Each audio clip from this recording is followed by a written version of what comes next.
The afternoon was ordinary, one of those slow, heat-hazy days when even the city noise seems tired. On the west side of Belmont Avenue, a kid was weaving his skateboard through cracks in the sidewalk, the wheels clicking in rhythm with his earbuds. His name was Malik Turner, 17, skinny but tall, a local who spent more time on his board than in his apartment. He wasn't some troublemaker, though the neighbors always assumed so. Baggy hoodie, afro curls poking from under a cap, headphones on full blast. The kind of look that made certain people cross the street. That afternoon, Malik was gliding toward the convenience store near 9th and Ash, flipping his board over a crack just to see if he still had the reflex. He laughed when it landed perfect, tail slapping the pavement. His mom had texted him to grab some milk before coming home. That was it. No drama, no crowd, just another quiet city errand. Across the street, Officer Randall Pierce sat in his patrol car, bored out of his mind. 42, thick-necked, eyes shaded behind mirrored sunglasses. He'd been on the force 15 years and liked to believe he'd seen it all, until the city started changing. More protests, more cameras, more rules about what he could or couldn't say. He missed the old days when a cop's word was law. Now every decision could end up online. Pierce hated that. When he saw Malik skating down the sidewalk, he frowned. "Here we go again," he muttered, tapping the steering wheel. He told himself it wasn't about color or class, just respect for public property. That was his line. The department had recently told them to stop harassing skaters. They weren't doing any harm. But Pierce didn't care. In his mind, kids like that never respected authority. Malik rolled to a stop outside the store, his board sliding sideways as he bent to pick it up. That's when the patrol car door opened. "Hey!" Pierce barked. Malik turned, confused. He pulled one earbud out. "Yeah. You can't skate here. Sidewalks for walking." Malik glanced around. "Ain't nobody here but me, sir." Pierce stepped closer, boots thudding heavy. "Don't get smart. You think the law don't apply just because no one's watching?" Malik raised his hands a little, board still tucked under his arm. "Didn't mean nothin'. I was just going to the store." Something in that calm tone made Pierce bristle. He wasn't used to kids talking back, or worse, talking calmly. Before Malik could move, Pierce's foot snapped out, kicking the skateboard from under Malik's arm. The board clattered against the curb, spinning in the dust. "Hey, what the—" "You heard me," Pierce growled. "You think this is a playground? You want me to write you up for public disturbance?" Malik stared at the board, a scratch running across the bottom where the officer's boot hit it. His chest tightened. "That's my board, man. You'll live." Pierce smirked. A few people across the street had stopped walking.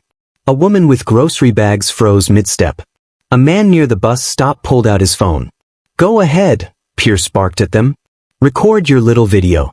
I'm enforcing city code." Malik clenched his jaw. He wasn't stupid, he knew arguing would make it worse. So he picked up his skateboard, dusted it off, and said softly, "You didn't have to do that." Pierce leaned in close, his voice low but venomous. "Maybe next time you'll think before you disrespect an officer." Malik's nostrils flared, but he said nothing. He turned and walked inside the store. Pierce stood there for a second longer, chest puffed, before walking back to his car. He didn't notice the phone still pointed at him from the other side of the street. Inside, Malik's hands were shaking as he grabbed a carton of milk from the cooler. The clerk, an older guy named Raj, had seen everything from behind the glass. "You okay, Malik?" he asked. "Yeah," Malik muttered. "Just another day, right?" Raj frowned. He had no reason. "You should tell someone." "Tell who?" Malik said bitterly. "Cops don't listen to kids like me." Raj sighed but didn't push it. He'd seen too many scenes like that end badly. Malik paid, slipped the milk into his backpack, and pushed through the glass door. Across the street, Pierce was still sitting in his car, watching. Malik gripped his board tighter, ignoring him. As Malik rolled away, he heard the officer mutter something through the window, but the sound of the skateboard drowned it out. That night, Malik's mom, Denise Turner, was at the kitchen table doing bills. She worked double shifts as a nurse's aide, her uniform still smelling of antiseptic. Malik set the milk down and tried to act normal. You get it? She asked, not looking up. Yeah. You eat? Not yet. She glanced up, sensing something in his voice. You okay? He shrugged. Some cop kicked my board today. Said I couldn't skate on the sidewalk. Her eyes lifted sharply. He did what? Malik forced a small laugh. It's fine. He was just being a jerk. She leaned back, anger and fear mixing in her chest. Malik, you can't just brush that off. Did he touch you? Nah, just my board. He kicked it, like hard. Denise stood up. You tell me which one it was. No, don't make it worse. Worse? You think letting them get away with it makes it better? Her voice cracked. She'd seen too many mothers on the news crying over small encounters that spiraled. Malik reached over and squeezed her hand. I'm fine, okay? Just forget it. But she couldn't forget it. Meanwhile, across town, Officer Pierce sat in his small apartment, feet up, TV flickering. He was drinking cheap beer, scrolling through his phone. The department group chat was buzzing about another protest video that had gone viral somewhere downtown. He scoffed. Idiots record everything these days, he muttered. He clicked on a news app, glancing at the headlines. Nothing new, just politics, sports, another robbery. He leaned back, taking a long sip. His phone buzzed again, but this time it wasn't the work chat. It was his daughter, Chloe. Celie, hey dad, please don't forget ABT my game TMRW Randall. Yeah, 6 p.m. right? Chloe, 5:30. Coach wants us early. Randall, got it. He stared at the message, feeling a rare flicker of warmth. Chloe was 12, his pride and joy. She still believed her dad was one of the good cops. He told her stories about helping old ladies cross the street, catching robbers, protecting the innocent. She didn't need to know about the temper, the complaints, or the suspension last year that Internal Affairs had quietly buried. Pierce took another drink. Good cop, he whispered to himself. Yeah. The next morning, Malik's video had already hit the internet. It wasn't Malik who posted it.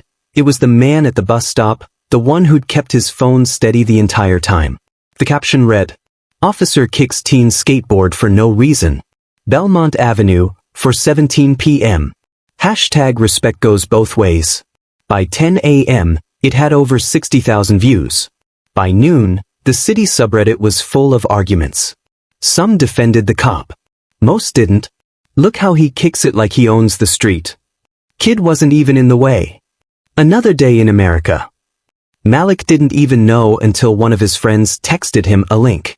Jay, yo bro, is that you on TikTok? Malik, what you mean? Jay, check this. You viral skull. When Malik clicked the link, his stomach dropped. The video was crystal clear. Pierce's boots slamming the board, Malik's stunned face, the officer's badge shining in the light. He wanted to laugh and cry at the same time. I didn't even post this, he muttered. His mom came in a few minutes later, phone in hand. Malik. He looked up. Yeah. Is this what happened yesterday? She turned her screen toward him, the same video, now being discussed by a local news channel. He sighed. Yeah, that's me. Denise's lips trembled. Oh my God. I told you we should have said something. Malik shook his head. Now it's out there. Maybe that's enough. At the police station, the mood was tense. Pierce walked in with his coffee, oblivious to the stares. His partner, Officer Nolan, looked up from his desk. Hey, Randy, Nolan said carefully. You been online today? Pierce frowned. Why? Nolan turned his monitor around.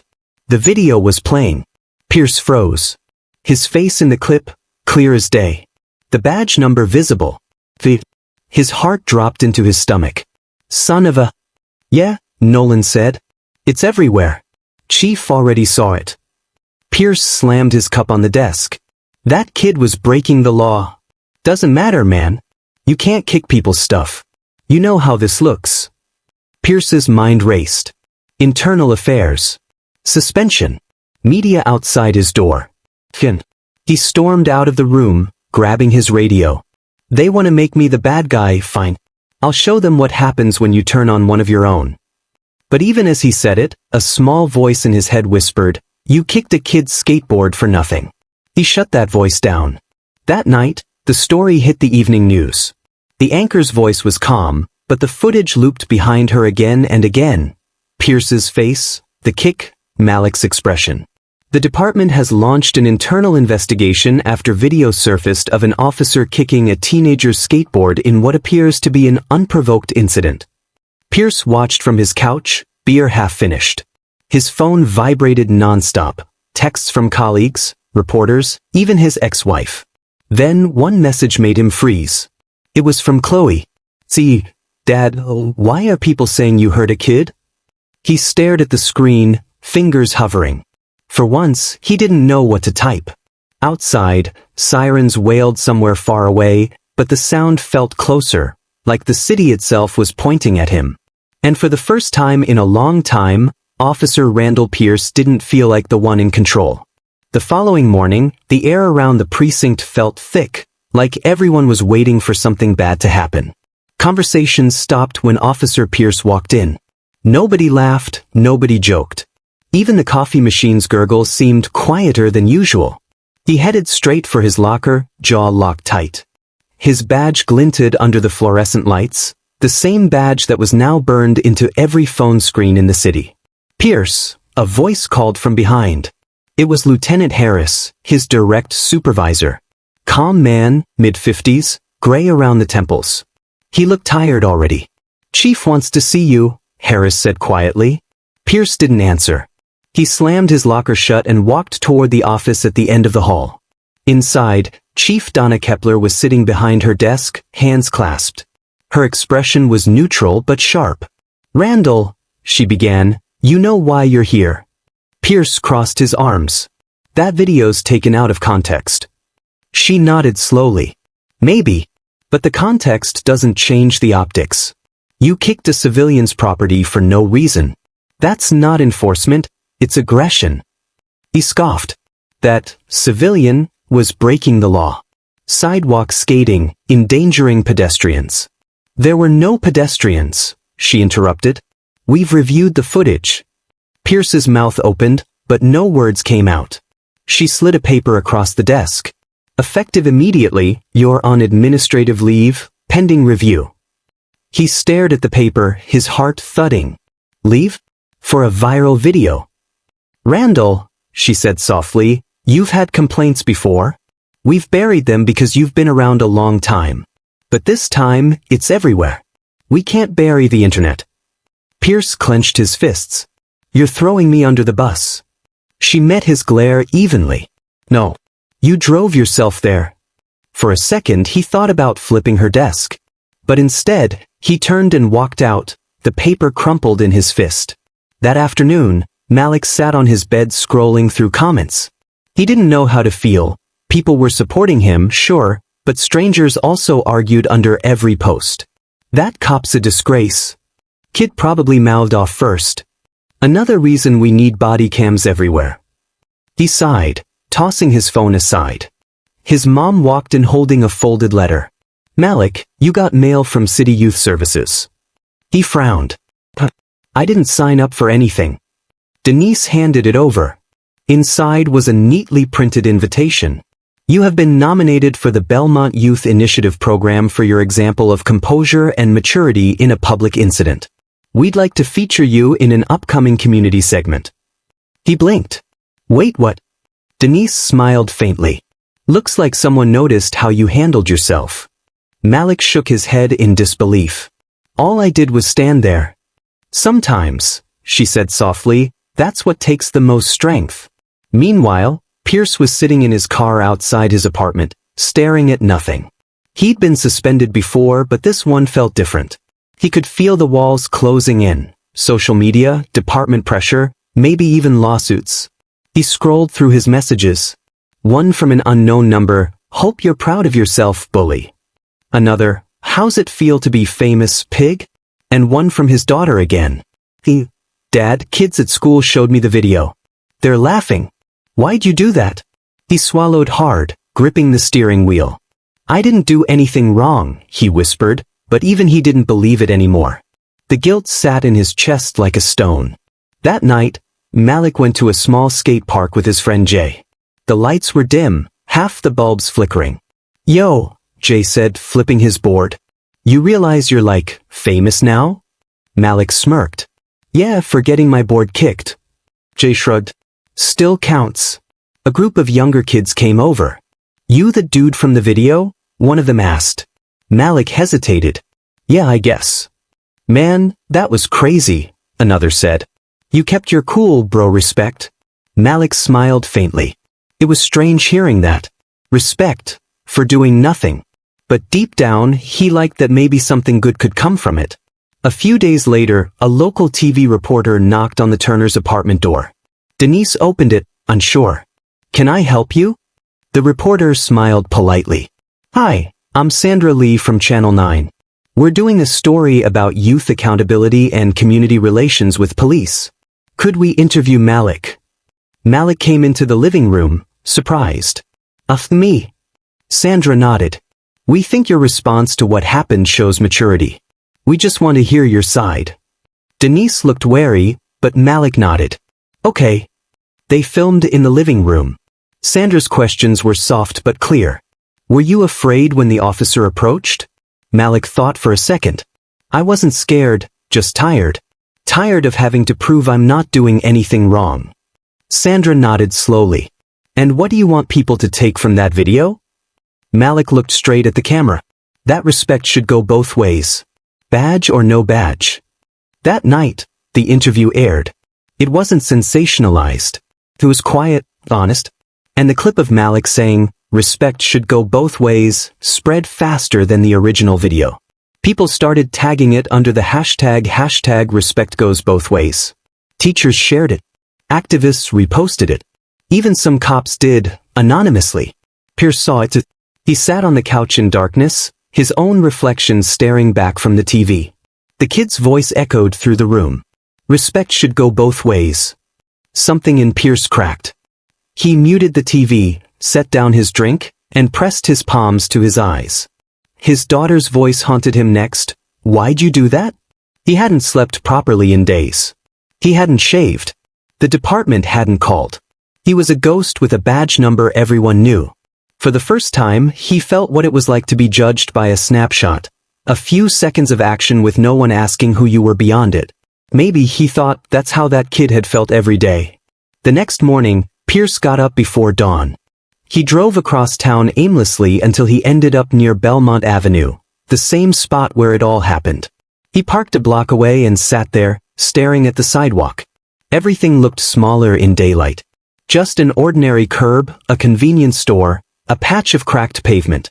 A bus pulled up nearby, and a group of skaters rolled by, laughing. One of them, Malik, was among them. Pierce froze. Malik didn't see him. For a moment, Pierce thought about getting out, about apologizing. But the words jammed in his throat. He couldn't imagine what he'd even say. He just watched as Malik helped a younger kid who'd fallen off his board, steadying him with a hand on the shoulder. A flash of kindness. No anger. No resentment. Pierce exhaled shakily. Maybe he thought that's what respect really looked like. He pulled his car away quietly before anyone noticed. Later that week, the department called him back. Chief Kepler sat with two other officials, internal affairs representatives. "Randall," she began, "you've been on leave for 9 days. The board's decision is finalized." Pierce braced himself. "You're officially suspended without pay for 30 days, she continued. "You'll attend mandatory community engagement training and psychological evaluation before reinstatement." Pierce stared blankly. "That's it?" Kepler sighed. "Frankly, public pressure wanted you fired. But your record saved you." "Barely." He nodded slowly, trying to hide the relief. But there was no pride in it, just emptiness. Before leaving, he hesitated. "Chief, that kid, the one with the board, he okay?" Kepler looked up, a hint of surprise in her eyes. "He's fine. Better than you, actually." Pierce half smiled for the first time in days. "Yeah, guess so." That same evening, Malik was sitting on the apartment balcony when his mom brought out her phone. "You got another message," she said. "From the police department." Malik frowned, taking it. It was an email from Officer Pierce himself. Malik, I don't expect forgiveness, and you don't owe me a reply. But I saw your interview. You handled yourself better than I did. I let anger get in the way of the badge I swore to respect. For what it's worth, I'm sorry. Pierce. Malik stared at the words for a long time. He didn't know how to feel. His mom watched him quietly. You gonna reply? He shook his head. Not yet. She nodded slowly. That's okay. Sometimes silence says enough. Malik looked out over the street, hearing the faint hum of cars below. Somewhere out there, that man who kicked his board was sitting in the same city, broken, maybe learning. And for once, Malik felt something he hadn't since that day. Not anger. Not fear. Just peace. But peace doesn't last long in a city that never sleeps. Because while Malik tried to move on, something new was stirring online. An edited clip of the incident resurfacing with fake captions, twisting the story again. And when Pierce saw his own badge number trending once more, this time under a different hashtag, he knew this wasn't over. Not yet. The days that followed should have been quiet. Malik's life had slowly returned to normal, or something close to it. His face wasn't all over the news anymore, and most of the comments online had shifted to other stories. Still, he could feel the echo of it everywhere he went. Teachers whispered. Strangers nodded respectfully. Even kids at the park seemed to treat him differently, like he'd survived something big. But Malik didn't feel like a hero. He just felt tired. He was sitting on the bench near the basketball court, spinning his skateboard under his shoe, when Jay ran up waving his phone. Yo bro, it's back, Jay said breathlessly. Malik frowned. What is? The video. Someone re-uploaded it, but they cut your side out. It just shows him walking up and you holding your board like you were about to swing it. Malik's stomach dropped. What? Jay shoved the phone in his hand. The clip was short, maybe 10 seconds long, but edited to make it look like Malik was the aggressor. The caption read, Teen threatens officer. This is what cops deal with every day. The view count was already climbing. Malik groaned. Man, this never ends. Jay scrolled through the comments. See? He was about to attack. Cops can't win in this country. This is why respect matters both ways. Malik shut the phone off, his pulse racing. They don't care about truth. They just need something to argue about. Jay nodded grimly. What you gonna do?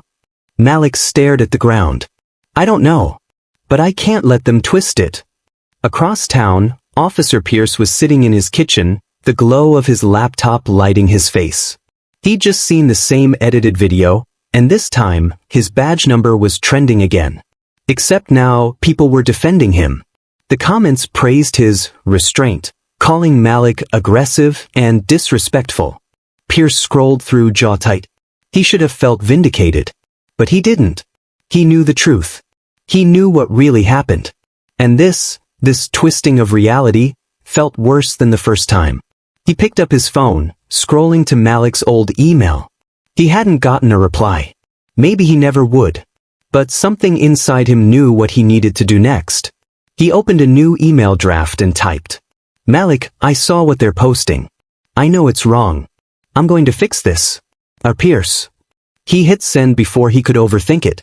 That evening, Malik was at home eating dinner with his mom when his phone buzzed. He read the message twice. Fix it, he muttered. Denise looked up from her plate. Who's that? He showed her. Her expression softened. Maybe he means it. Malik frowned. I don't need him to fix anything. I just want to move on. Denise nodded slowly. Sometimes moving on means letting someone else take responsibility too. He didn't reply. But that night, as he scrolled through more distorted clips and hateful comments, he found himself wondering, what if the cop actually did something right this time? The next morning, a city press conference was announced. Cameras packed into the community center near downtown. Reporters whispered when they saw who was walking to the podium. Officer Randall Pierce, not in uniform, just a plain shirt and jeans. Chief Kepler stood nearby, arms folded, clearly nervous about what he might say. The microphones clicked on. Pierce cleared his throat. I know most of you recognize my name. he began, voice steady but raw. And I know most of you saw that video. The first one, and maybe the new one. Flashes from cameras flickered. I'm not here to defend myself. I'm here to tell the truth. The kid in that video wasn't aggressive. He didn't threaten me. He didn't do anything wrong. I kicked his skateboard because I was angry, because I thought respect was something you could demand instead of earn. Murmurs rippled through the room. Pierce continued, the internet made me a villain. Then it tried to make me a hero. But I was neither. I was just wrong. He paused, eyes glistening slightly. To that young man, Malik Turner, I'm sorry. Not just in private. Publicly. Because the disrespect I showed was public too. The room went quiet. Chief Kepler's lips pressed together, almost proud, but she didn't show it. Pierce finished softly, we wear badges to protect people, not to intimidate them. If this mess taught me anything, it's that accountability starts with the ones who think they don't need it. When he stepped away from the mic, the silence broke into applause, not roaring but respectful. And across the city, Malik and his mother watched the whole thing on their small TV. Malik didn't speak for a full minute. He just sat there blinking at the screen. Denise whispered, he did it. Yeah, Malik said quietly. He really did. Then he exhaled. Guess that's what accountability looks like. His mom smiled faintly. Maybe now you can let go. He nodded. Maybe. The next weekend, the community center held a Bridge the Gap event, bringing local officers and teens together to talk, skate, play, and rebuild trust. Malik wasn't sure he wanted to go, but the organizers asked if he'd help run the skate demo. He showed up late in the afternoon, hoodie up, headphones in. Kids were skating around orange cones, music playing from a speaker. Police officers in casual clothes stood on the sidelines, clapping and laughing awkwardly. And then, near the far end of the lot, he saw him. Pierce. No sunglasses. No badge. Just a man standing there, hands folded, eyes searching until they met Malik's. For a moment, neither moved. Then Pierce walked forward slowly. Hey, he said quietly. Malik stopped, one foot on his board. Hey. Pierce nodded toward the ramp. You're good. You make it look easy. Malik cracked a small smile. Been doing it since I was 9. Pierce hesitated, then said, I meant what I said the other day. I can't change what I did, but I'm trying to be better. Malik studied him carefully. The old arrogance was gone. The man standing in front of him looked human. I saw your speech, Malik said finally. It was brave. Pierce nodded. Guess it was time I used my voice for something besides shouting. They stood in silence for a moment. Kids laughed in the background. Wheels clattered. Then Malik extended his hand. No hard feelings. Pierce looked at it for a moment before shaking it. His grip was firm, but humble. No hard feelings, he said softly. The crowd around them didn't notice, but that moment was bigger than any headline. Two people who had every reason to hate each other, choosing not to. Weeks passed. The noise online faded. The memes died out. The hashtags stopped trending. But one story stayed alive. The one about the cop who admitted he was wrong. Local schools started using the clip in ethics discussions. Community workshops replayed it as an example of reconciliation.